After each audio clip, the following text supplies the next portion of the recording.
नमस्कार, मैं doctor Kamaljeet Kaur Mehta, associate professor home science, government girls college Pipar city. आज आपके साथ अ, बचपनावस्था में जो बच्चे का शारीरिक विकास और क्रियात्मक विकास होता है, उसके बारे में बात करूँगी। जैसे कि आप जानते हैं कि हमारा ये पूरा जीवन चक्र जो है, ये कई सारी स्टेजेज़ में, कई सारी अवस्थाओं में विभाजित है।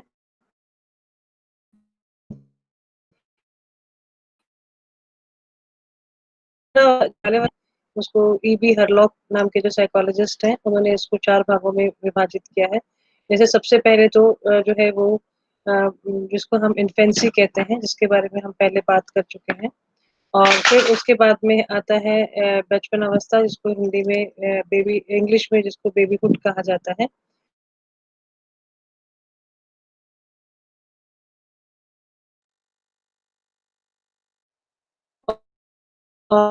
और ये जो बाद रहता है। अब हम इसमें जो है बात जो आज हम कर रहे हैं वो ये कर रहे हैं कि जो ये जो अवस्था है इस अवस्था में किस तरह का फिजिकल डेवलपमेंट या किस तरह का शारीरिक विकास जो होता है और किस तरह का क्रियात्मक विकास यानी कि बच्चे की कौन-कौन सी क्रियाएँ जो है वो विकसित होती हैं, इसके बारे में हम बात करेंगे।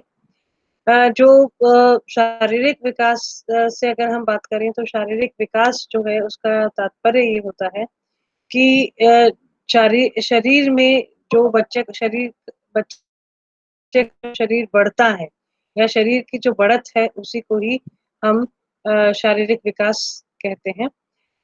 शारीरिक विकास की जब हम बात करते हैं तो उसमें हमें शरीर के बाह्य अंगों का और शरीर के आंतरिक अंगों का जो सम्मिलित विकास होता है वो शारीरिक विकास कहलाता है। जब हम बात करते हैं बाह्य अंग तो उसमें हमें 3 मुख्य बातों को समझना है। जैसे इसी तरह से जो आंतरिक अंग हैं उसमें आती हैं उसके अस्थियों के बारे में, उसके अंतःस्रावी ग्रंथियों के बारे में, बच्चे की जो शरीर का जो विकास जो में इसमें इंक्लूडेड होता है जैसे उसका मानसिक विकास जो स्नायु मंडल है, इसके बारे में भी ये सब चीज़ें जो हैं किस तरह से विकसित होती हैं, इसके बारे में हम बात करेंगे। जैसा कि आप ये देख रहे हैं कि सबसे पहले हम बात करते हैं लंबाई की। जन्म के समय जब बच्चा पैदा होता है तो उसकी लंबाई 19 से 20 इंच के करीब एवरेज या सामान्य रूप से होती है। प्रथम 2 वर्ष में उसकी जो लंबाई है प्रथम 2 वर्ष में उसकी जो लंबाई है वो तीव्र गति से बढ़ती है। 4 महीने में 23 से 24 इंच हो जाती है, 8 महीने में 26 से 28 इंच, इस तरह से क्रमशः आप देख रहे हैं कि 12 महीने में 28 से 30 इंच, 2 वर्ष में बच्चा जो है वो 32 से 34 इंच की लंबाई गेन कर लेता है। और लेकिन 5 वर्ष तक होता-होता बच्चा जो है अपने जन्म के समय से लगभग दुगनी लंबाई का हो जाता है। अगर इसमें इसको प्रभावित करने वाले बहुत सारे वैसे कारक होते हैं, लेकिन यहाँ एक सामान्य-सी बात जो बताने वाली है, वो ये है कि लंबाई जो है बच्चे की वो सामान्यतः वंशानुगत होती है, यानी किस तरह का उसको जो है वंशानुक्रम से प्राप्त हुए जो जीन्स हैं उसके अकॉर्डिंगली उसकी लंबाई बढ़ती है। अब हम बात करते हैं वज़न की। वज़न जो है इस संदर्भ में हर आयु पर अधिक भिन्नता पाई जाती है। जन्म के समय बच्चे का वज़न 3 से सा एक सामान्य बच्चे का वज़न जिसको हम एवरेज और औसत कह सकते हैं, वो 3 से साढ़े 3 किलो होता है और प्रथम माह के अंत तक जन्म से लेकर जन्म के तुरंत बाद जो है वो कम हुआ वज़न जो है वो बढ़ने लगता है। 1 वर्ष में बच्चे का जन्म के वज़न से तिगुना हो जाता है। 2 से 3 वर्ष में जो सामान्यतः बढ़त रहती है वो डेढ़ से 2 किलो प्रति वर्ष रहती है और 3 वर्ष के बाद में बच्चे का वज़न बढ़ना कम हो जाता है, उसकी गति कम हो जाती है। 5 वर्ष का बच्चा जो है वो जन्म के वज़न का 5 गुना हो जाता है। बच्चे का जो वज़न बढ़ता है, उसकी जो बहुत कुछ चीज़ें उसकी जो है ये उसकी शारीरिक रचना पर निर्भर करता है। नॉर्मली 3 तरह की शारीरिक रचनाएँ होती हैं। एक होता है एंडोमॉर्फ एक होता है मेसोमॉर्फ एक होता है एक्टोमॉर्फ। जिन बच्चों का शरीर जो है वो एंडोमॉर्फिक होता है, उसमें चर्बी के तंतु अधिक होते हैं। जिनका मेसोमॉर्फ होता है, वो गठीले शरीर के होते हैं, यानी कि उनकी मांसपेशियाँ जो है वो अच्छी स्ट्रॉन्ग मांसपेशियाँ होती हैं और चर्बी और मांसपेशियों में बहुत ही सही संतुलन होता है और जो एक्टोमॉर्फ होते हैं, वो बच्चे जो हैं, वो शरीर से बहुत ही दुबले और पतले होते हैं। अस्थियों की बात की जाए, तो इस उम्र में बच्चों की अस्थियाँ बहुत ही मुलायम और सरलता से मुड़ जाने वाली होती हैं। वयस्क की अपेक्षा अस्थियाँ छोटी होती हैं। अस्थियों का अनुपात, रचना और संख्या में भी अंतर होता है। जो वयस्क वयस्क लोग हैं, उनकी अस्थियाँ 266 होती हैं, लेकिन इस समय बच्चों की जो अस्थियाँ हैं, उनकी संख्या 270 के करीब होती है। और जैसे-जैसे उम्र बढ़ती जाए, वैसे-वैसे बच्चों की अस्थियाँ जो हैं, वो बड़ी और मजबूत होती जाती हैं और जो है उसमें मजबूती का जो मेन कारण है कि इसमें उनका साल बढ़ने लगते हैं तब इनमें ऑसिफिकेशन होने लगता है या जमने लगता है। फिर हम बात करते हैं स्नायु मंडल की। जब माँ के गर्भ में बच्चा होता है तो 6 माह का जब वो होता है तभी उसके जो है 1 अरब के करीब जो है वो स्नायु कोश जो है वो जो नर्व सेल्स होते हैं, वो उनके उसके ऑलरेडी विकसित होते हैं। जन्म के उपरांत जो है किसी भी तरह का नया स्नायु कोष जो है उसका निर्माण नहीं होता है, लेकिन जो अविकसित स्नायु कोष होते हैं उनका विकास जो है वो चलता जाता है। उसके बाद में हम बात करते हैं मांसपेशियों की। मांसपेशियाँ जो हैं वो बच्चे की को शरीर के शरीर को गतिशीलता प्रदान करती हैं, संतुलन को स्थापित करने का कार्य करती हैं। नवजात शिशु की जो मांसपेशियाँ होती हैं, वो अभी अविकसित होती हैं और इसमें ठोस मात्रा जो है और प्रोटीन की मात्रा कम होती है, लेकिन अभी मांसपेशियों में जल की मात्रा अधिक होती है। तो ये हमने बात की बच्चे के शारीरिक विकास के बारे में। अब इस समय बच्चे का जो क्रियात्मक विकास है, उसको हम विभिन्न क्षेत्रों में विभाजित करेंगे।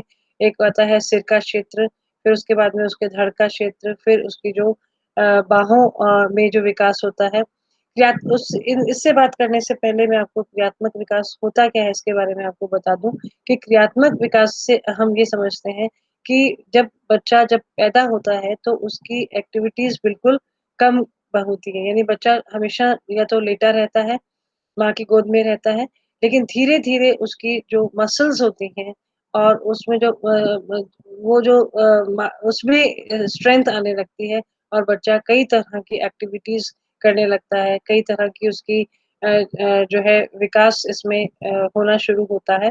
जैसे सिर के क्षेत्र की हम बात करें तो इसमें हम 3 चीज़ों को लेंगे, एक तो नेत्र की गति, यानी बच्चा क्षैतिज दिशा में, यानी अगर उसके रूम में या उसके कमरे में अगर कोई एंटर करता है या कोई प्रवेश करता है तो उसको क्षैतिज दिशा में अपनी आँखें घुमाकर वो 3 से 4 माप में देख लेता है। लेकिन लंबवत जो है उसमें लंबवत में जो है वो समय थोड़ा-सा ज़्यादा लगता है और वृत्ताकार में कई माह तक यानी गोल आँखों को घुमाना जो है वो कई माह पश्चात ही संभव हो पाता है। मुस्कुराने की बात कहें तो बच्चा जब जन्म लेता है तो तभी से बच्चा जो है कभी-कभी मुस्कुराता है। तो हम ये कहते हैं कई बार जो है पुराने घर में बड़े लोग ये कहते हैं कि बच्चा अपनी कोई पुरानी याद से या पिछले जन्म की बात से मुस्कुरा रहा है। लेकिन ऐसा नहीं होता है, ये उसकी सहज मुस्कुराहट होती है, एक सहज क्रिया होती है, जो कि प्रथम सप्ताह से ही शुरू हो जाती है। लेकिन सोशल मुस्कुराना यानी कि आपको देखकर या मुझे देखकर, किसी को देखकर बच्चा अगर मुस्कुराता है, माँ को देखकर जब मुस्कुराना शुरू करता है तो वो 3 से 4 माह पर होता है। उसके बाद में जो उसका विकास यानी कि सिर को स्थिर रखना जो है वो उसकी बात हम करें तो छाती के बल लेटा हुआ बच्चा जो है वो यानी जब उसको छाती के बल लेटाया जाए तो वो सिर अपना 1 माह पर ऊँचा कर पाता है। पीठ के बल अगर लेटाया जाए तो 5 महीने पर और जब वो बैठा हुआ होता है, तो उस अवस्था में वो 4 से 6 महीने में जो है वो सिर को अपने आराम से कंट्रोल कर पाता है।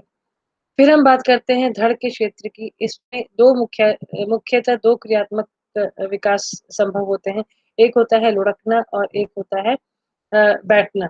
लुढ़कने से मतलब ये है कि जब बच्चा जैसे जैसे इसमें मैंने आपको बताया कि साइड टू बैक 2 महीने में यानी जब वो करवट पर होता है, एक बार करवट पर आप उसको लौटाएँ, तो अपने आप अपनी पीठ पर 2 माह में चला जाता है।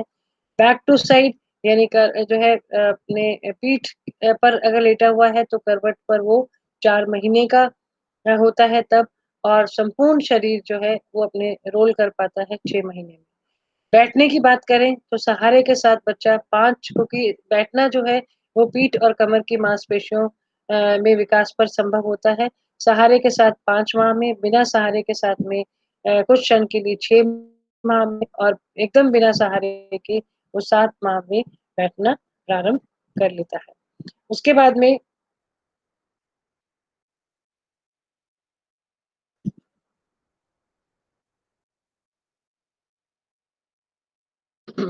बाहों और हाथों के क्रियात्मक विकास की बात करें तो बच्चा जो है सबसे पहले उसकी ग्रास्पिंग की बात करें, किसी चीज़ को ग्रास्प करने की, तो अंगूठा बच्चा चूसने के लिए 3 से 4 माह यानी उस अंगूठे को अपने मुँह तक ले जाने का जो समय रहता है उसका वो 3 से 4 माह पर होता है।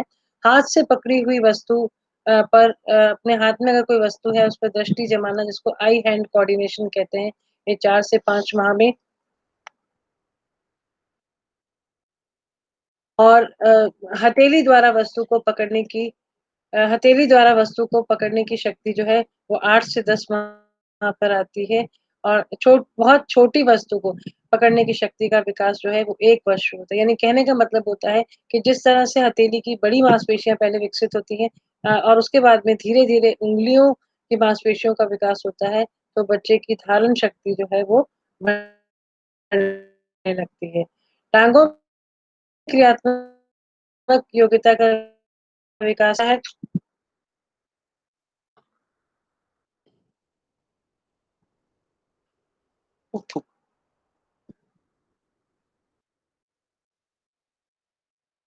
और घिसटना जो है वो 7 माह में, रेंगना और सरकना जो है वो 9 से 10 माह में और खड़ा होना जो है वो सहारे के साथ में 11 माह पर खड़ा हो पाता है, बिना सहारे के 1 वर्ष और चलने की अगर बात की जाए तो सहारे के साथ-साथ तो 1 वर्ष में चलता है, बिना सहारे के वो 14 माह पर और वयस्क के साथ क्योंकि बच्चा जो है वो अगर आपने देखा हो तो वो ऐसा लगता है कि जैसे घुटने को अकड़ा कर चल रहा है, लेकिन जो वयस्क जैसा घुटना मोड़कर चलना जो है वो 18 माह पर सीखता है और सीढ़ी चढ़ना जो है वो जो है 18 माह पर वो सीख जाता है और सीढ़ी चढ़ने में भी बच्चा चढ़ना जो है उतरना पहले सीखता है और चढ़ना जो है वो उसको देर से आता है। ये सब जो है ये सब उसकी मांसपेशियों के विकास पर संभव है।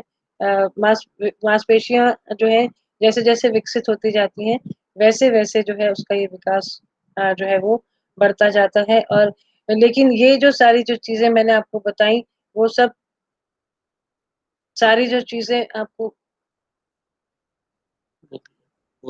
ये जो मैंने आपको सारी बात बताई, ये जो सब बात है इससे इसमें जो मेन आधार जो है वो इस बात का है कि बच्चे की जो सामान्य विकास होता है, वो सामान्य विकास ये इसके माइलस्टोन्स हैं, इसमें थोड़ा बहुत भी ऊपर-नीचे परिवर्तन हो सकता है।